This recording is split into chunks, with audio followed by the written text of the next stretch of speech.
Brazella and Saren are here tonight from Tricoci University of Beauty Culture, making sure that we are taking care of our skin correctly this winter, right? Yes, All right. absolutely. Well, ladies, thanks so much for being here. Brazella, I know you're the Janesville campus director, and Saren is a student, but today is she pretty much just your model? Yes, yes. Thanks for being here. So tell me why it matters what time of year it is, like when regarding our skincare. You know, especially in the winter, we know there's less humidity in the air, so that's definitely going to affect our skin. Our skin's not going to absorb any moisture, so that's where our products are going to come in and change up throughout the year. Yeah. In the summertime, we're dealing with that humidity, so you know we can adjust our skincare due to that. Again, with all the hats, the gloves, the scarves, our skin's kind of buried underneath things. So that's where we're going to kind of just make these adjustments within our skincare routine for that. So is moisturizer like the top one that you're changing, or are you really suggesting that like in the winter and the summer, like you just start a whole different ball game on both of them? It kind of depends on like your own skin. Yeah, your own skin, and you know what you do for work and your just every day-to-day living, diet, things like that. But for sure, moisturizer and cleanser definitely too can change. When we're in these colder, very cold temps. We say that today as we have a heat wave of like 30 degrees, but like still really cold. So tell me about all of the steps here, because I can see 6 different products in front of me, so you can actually show us and tell us if you want. So this may seem overwhelming to people, but they're all very beneficial for different reasons. So we do have 2 cleansers here. This is an oil base. It's our Dermalogica pre-cleanse. It's gonna do almost like sweeping before you mop. Got it. So it's gonna like really break down any product buildup, you know, makeup, dirt, debris, anything like that. It's just gonna really like melt that away. Then you're gonna go in with your second cleanser. This is the one you would really adjust throughout the year. This one we brought here today is the Intensive Moisture Cleanser. Again, we're dealing with winter skin. So adding a lot more moisture to that. Our exfoliants. This is very, very crucial, because anything after this, like if you don't exfoliate, it's not gonna really do much if you're not getting rid of those like dead skin cells. And that's all year round?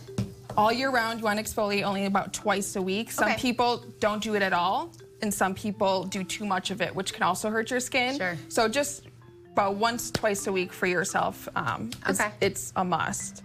A toner. This is great. It's often something that people kind of shy away from, skip from. It's just going to kind of help rebalance your skin, add that moisture. This one we have here today, the Hydra Mist. It is great. You can use it before makeup, after you've put your makeup on, nice little refresh. Great during the summertime. You can pop it in your refrigerator so it's nice and cool. Take it to the beach with you, spray it down.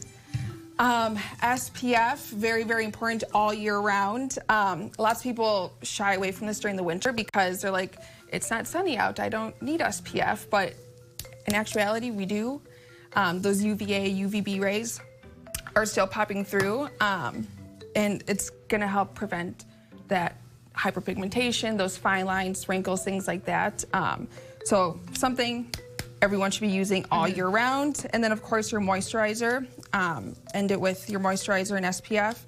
Your moisturizer is gonna change. You're gonna want something a little thicker, heavier, richer during the winter time to just really replace what we're missing in the air. In the summer, something a little bit lighter, not as heavy for sure. Do you want to show us like how much you would put on Saren of the moisturizer? Absolutely. So Saren here is already double cleanse, exfoliated for today. So we're gonna go through with the toner, and we'll just go ahead, close your eyes. Just nice little spritz, let your skin absorb that in. Definitely not soaking your face. No. It's very refreshing. Again, throughout the day, if you feel like you just need a little pick-me-up in your skin, the toner is the way to go. These can be what we call like layering them. You can add your SPF first, or you can even combine the two. You can do it at the same time? Yes, or you can mix them. So today we're just gonna mix them for her. Perfect. So a nice like little pea size for your SPF. And I'll put it next to each other so you guys can see. And then again, just another like nice little pea size. And then just mix the two. Just make sure you hit everywhere. Don't get too close to the eye. Of course, we don't want any damage there. Nice additional added step. is for sure eye cream. Yes, yes. If you have time for that in your busy day, make sure you do that too. If you want to get more information from Tricoci University, you can head to their website, tricociuniversity.edu. Ladies, thank you so much for coming in. Thank you guys. You probably feel great right now. Thank you guys. Day is next with Tamanique and Emily from 97 ZOK. We're making Rory cocktails. We'll be right back.